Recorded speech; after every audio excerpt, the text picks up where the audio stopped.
Si Juli ay isang mahalagang karakter sa nobelang, El Filibusterismo, ni Jose Rizal. Siya ay anak ni Cabezang Tales at kasintahan ni Basilio.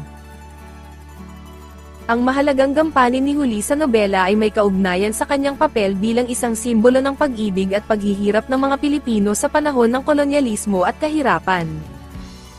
Ang kanyang karakter ay nagpapakita ng determinasyon at tapang sa gitna ng mga pagsubok na kanyang pinagdadaanan.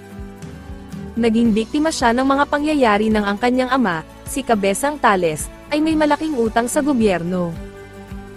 Hindi siya nag-aral sa Maynila, sa halip ay nagpaalipin kay Hermana Penchang upang mabayaran ang utang nila at matubusan ang kanyang ama na hinuli ng mga tulisan.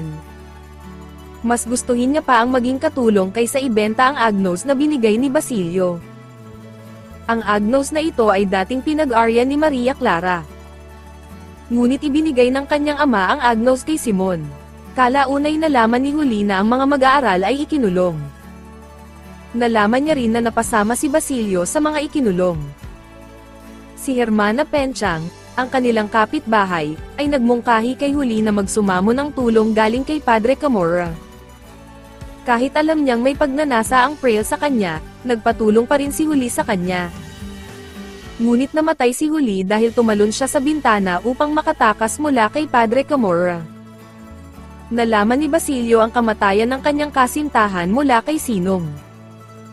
Ang pagkamatay ni Juli ay naging dahilan upang umanib kay Simuon sa paghihiganti.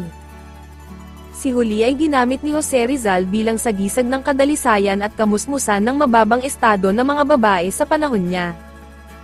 Siya ang tipo ng babae na mas gugustuhing magsakripisyo kaysa isuko ang kanyang uliran. Kung ikaw si Juli, anong pipiliin mo, buhay o puri?